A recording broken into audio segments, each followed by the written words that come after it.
Assalamualaikum warahmatullahi wabarakatuh. Shalom, namo buddhaya, om swastiastu, salam kebajikan. Rahayu, rahayu, rahayu. Pemirsa, kembali berjumpa dengan saya, Bocah Angon Sandal Jepit. Saya akan mengupas beberapa hal yang terjadi di bangsa kita akhir-akhir ini. Kembali kita dipertontonkan statement-statement dari yang mengatakan dirinya tokoh, yang mengatakan dirinya seorang akademisi, yang mengatakan dirinya adalah orang yang telah berjasa terhadap bangsa dan negara.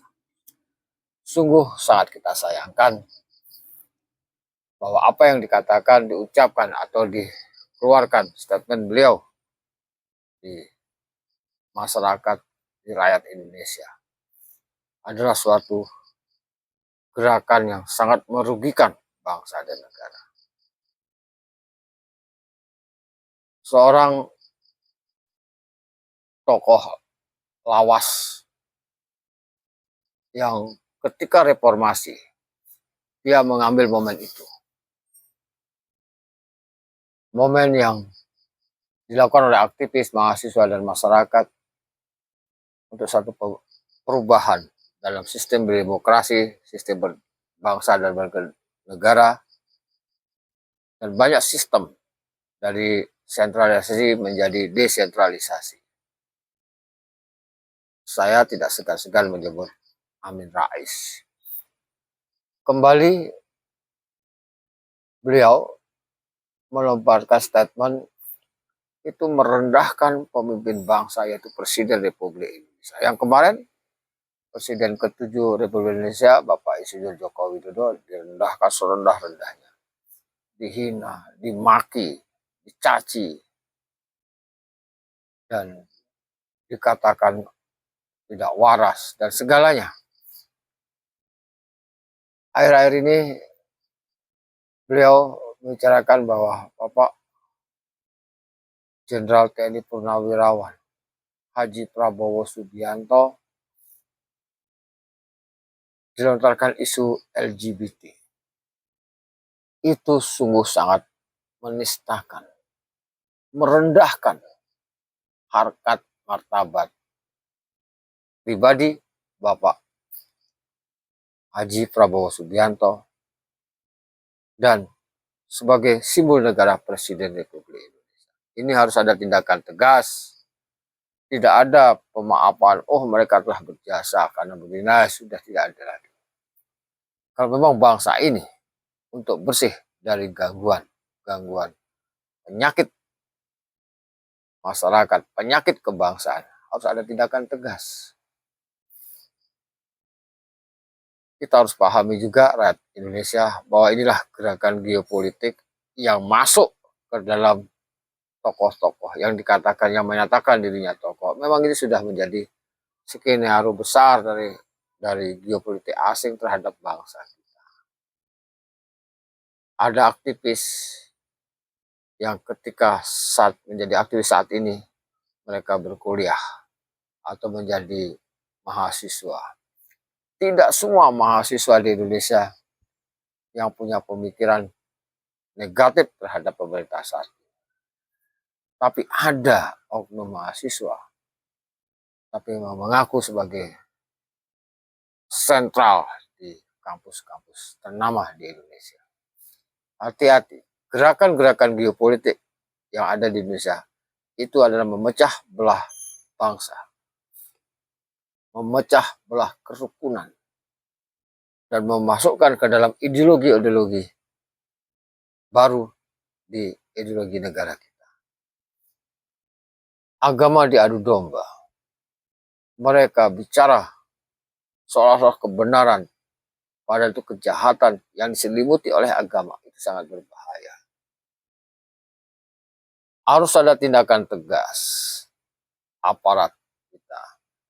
Jangan sampai aparat yang bertugas di lapangan ketika melakukan tindakan, justru mereka dapat ancaman atau bahaya masa depannya, karirnya, dan segala-galanya. bahwa padahal apa yang dilakukan oleh aparat yang ada di lapangan itu adalah bentuk dari kesetiaannya terhadap bangsa dan negara. Dengan cara demikian hendaknya menjadi satu warning bagi mereka yang ingin menghancurkan bangsa dan negara, yang ikut dalam geopolitik internasional masuk menghancurkan bangsa dan negara.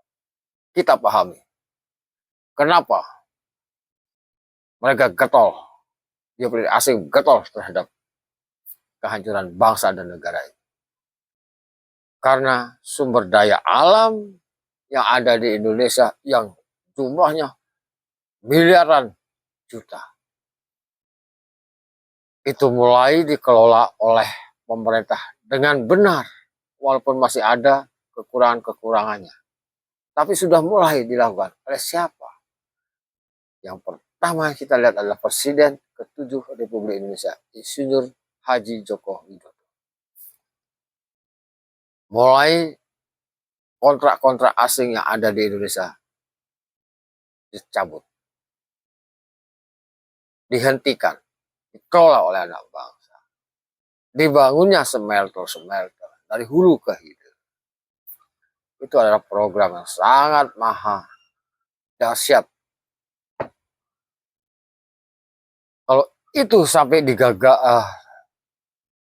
berhasil dilakukan oleh pemerintah selanjutnya, oleh Insinyur, mohon maaf, oleh Jenderal TNI Purnawirawan Haji Prabowo Subianto, maka bangsa kita adalah bangsa yang sangat besar. Bangsa yang akan ditakuti dan disegani oleh bangsa-bangsa lainnya. Bukan hanya Asia Tenggara atau Asia, malah dunia akan takjub, akan berkiblat kepada bangsa. Ini tidak diinginkan oleh negara-negara adik kuasa, negara-negara yang kemarin menyatakan negaranya paling besar dari Indonesia. Karena Indonesia dianggapnya adalah negara berkembang. Fondasi kuat yang dilakukan oleh Presiden Republik Indonesia ke-7 itu sudah sangat mengkhawatirkan negara-negara besar. Dan negara kita menjadi besar oleh Presiden ke-7. Dilanjutkan dengan statement tegas kesetiaannya terhadap bangsa dan negara. Presiden ke-8 ini. Ini sangat mengkhawatirkan, maka tidak ada alasan lain kecuali goyang pemerintahan Prabowo Subianto. Itu dilakukan. Intelijen asing sudah sangat masif bergerak di bangsa kita. Lawannya adalah intelijen kita. Makanya penegakan hukum harus memahami juga bahwa ini perang intelijen. Intelijen asing melawan intelijen Indonesia. Melakukan tindakan-tindakan memakai anak-anak bangsa kita. Tangan-tangan rakyat Indonesia dipakai untuk menghancurkan bangsa kita. Itu kejadian penyiraman itu ulah dari mahasiswa yang oknum mahasiswa, bukan semua, oleh oknum mahasiswa yang memang berapresiasi kepada satu gerakan geopolitik internasional. Maka seharusnya pemerintah juga berimbang dalam menyelesaikan masalah ini. Organisasi-organisasi yang dibiayai oleh asing diperketat. Panggil, tanyakan nilai-nilai kebangsaannya, nilai-nilai kesetiaannya terhadap Pancasila.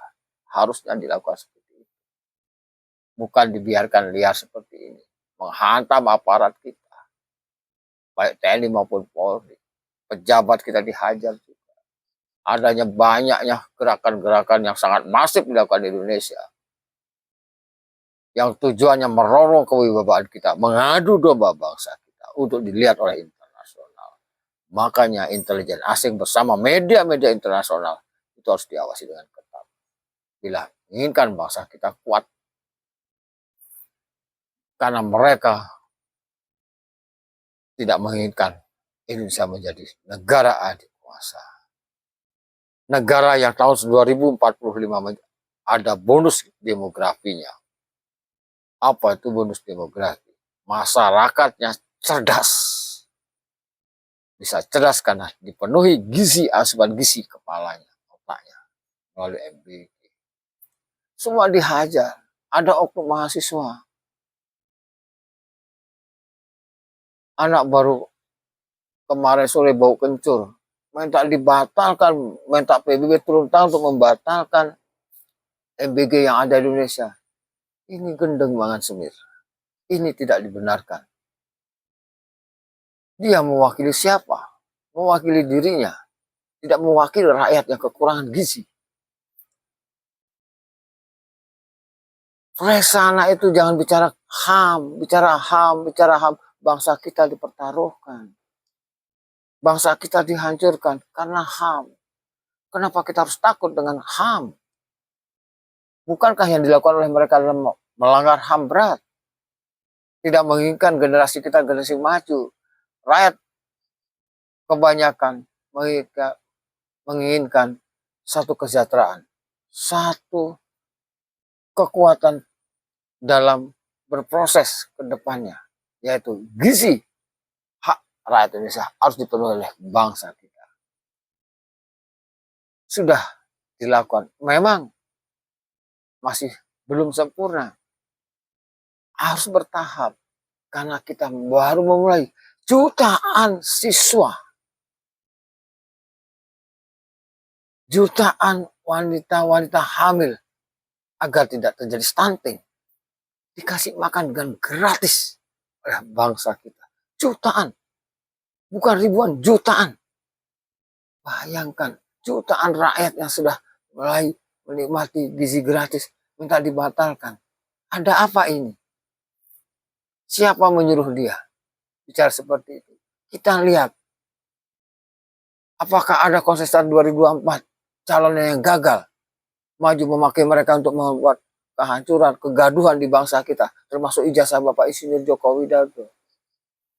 Itu gerakan-gerakan irasional yang terjadi di bangsa kita, yang sampai saat ini menjadi tontonan gratis. Diperpanjang cerita itu melalui media-media kita juga. Kita periksa media itu, media nasional kita. Ada enggak mereka berkolaborasi dengan media internasional? Dan tolonglah para pemimpin kita yang mengatakan dirinya tokoh, cendekiawan, ahli, dan segalanya. Ayo kita jaga bangsa. Ayo bersama-sama melawan gerakan geopolitik asing yang ingin menghancurkan bangsa dan negara.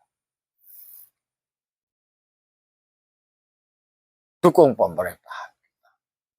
Karena pemerintahan Presiden Prabowo Gibran Raka Buming Raka dipilih secara konstitusional melalui pemilu dengan masa waktu berkuasanya 5 tahun. Kalau memang bagus, maka akan bisa dilanjutkan. Itu rakyat yang memilih. Tapi jangan sekali-kali dalam perjalanan pemerintahan di tengah jalan dihentikan. Kita tidak punya adab, kesantunan, etika, profesionalisme, dan tidak punya jiwa bela negara dan kebangsaannya. Perlu dan sangat kita sayangkan.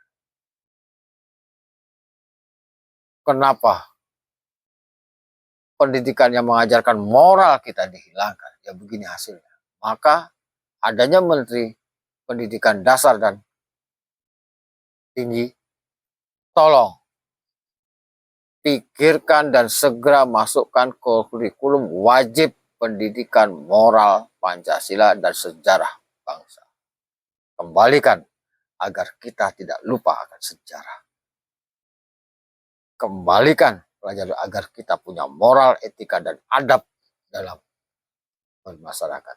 Jangan bicara demokrasi kalau hanya mementingkan kepentingan pribadi. Jangan bicara demokrasi kalau hanya untuk menghancurkan bangsa dan negara. Sekian dari saya, bocah Hangon Sandal Jepit dari sudut kota Denpasar, Bali. Marilah kita bersatu padu, menjaga kerukunan, mendukung pemerintahan yang ada. Karena 2025 yang dicanangkan oleh pemimpin-pemimpin kita, presiden kita, bisa kita raih.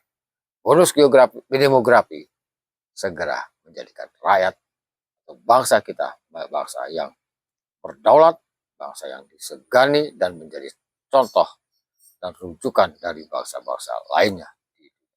Sekian, wassalamualaikum warahmatullahi wabarakatuh. Wassalamualaikum warahmatullahi wabarakatuh. Shalom, namo buddhaya, om santi santi santi. Shalom, rahayu rahayu rahayu.